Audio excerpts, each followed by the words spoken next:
Hi there. Welcome back to English with Real Mystery. This channel is for English learners and lovers of strange history. Here, you can practice listening and learn new words, all with real, surprising stories. If you enjoy this, please support me. Like the video and subscribe to the channel.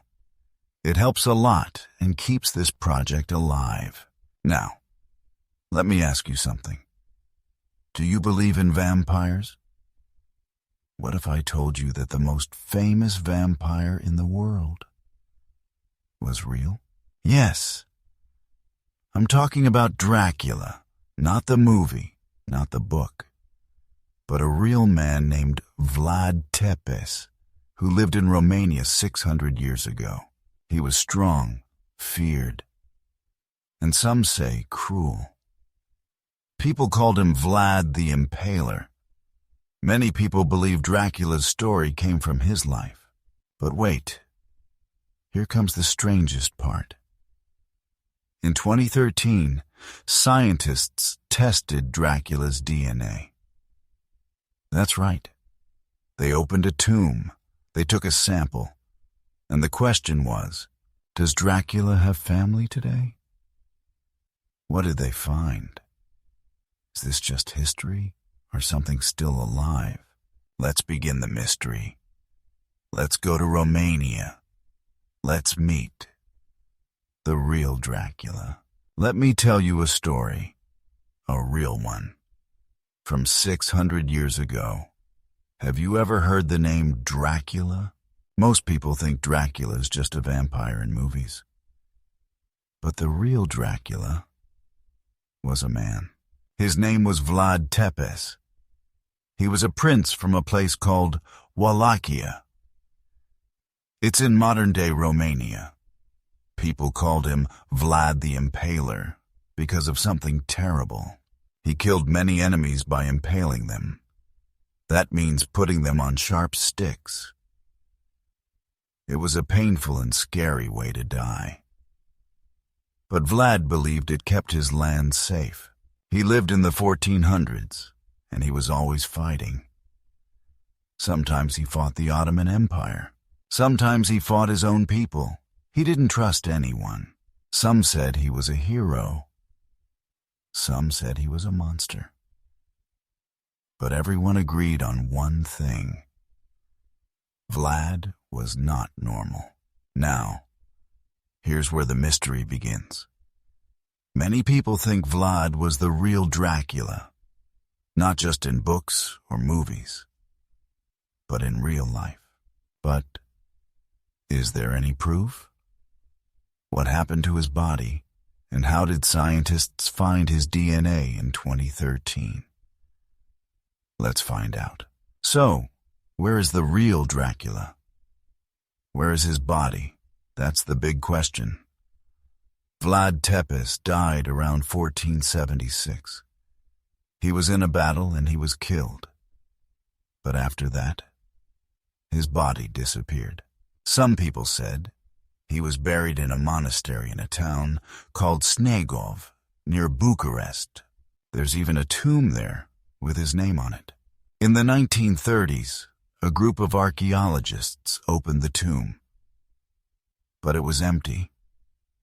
No bones, no body, just animal bones. Maybe from a horse or a dog. So where did Vlad really go? Some historians think he was buried in a different place, maybe in a church in Naples. Italy? Yes, Italy. There are letters showing that Vlad's daughter lived there. And the family may have brought his body with them. But is it true? Is Dracula really buried in Italy? To find the answer, scientists had to do something new. They needed DNA, something from Dracula's real body. But they didn't know where the body was. So they had an idea. If we can't find Dracula, Maybe we can find his family. In 2013, a team of scientists from Estonia and Romania started a project. They looked at bones from old graves in the Balkans. They found some bones with the name Basarab. That was Dracula's family name. They took DNA samples from the bones, and then they searched for people in the Balkans who might be related to Dracula. Some people even gave their blood to help the study. And guess what? The scientists found a genetic match. That means some people living today are from Dracula's bloodline. His family never disappeared. They are still here, alive. Crazy, right? And when the media heard the news, headlines said, "Is Dracula still alive?" But don't worry. Nobody is drinking blood. They are normal people. They just have a very old and very famous family tree. Now, there's one final question left. Was Vlad Tepes really a vampire? Or just a misunderstood leader? Let's look at the facts. He was a real man, a prince in the 1400s. He fought many wars to protect his country, but he was also very cruel to his enemies. When foreign soldiers came, he made them afraid. He wanted to show power. But no one really knows if that story is true.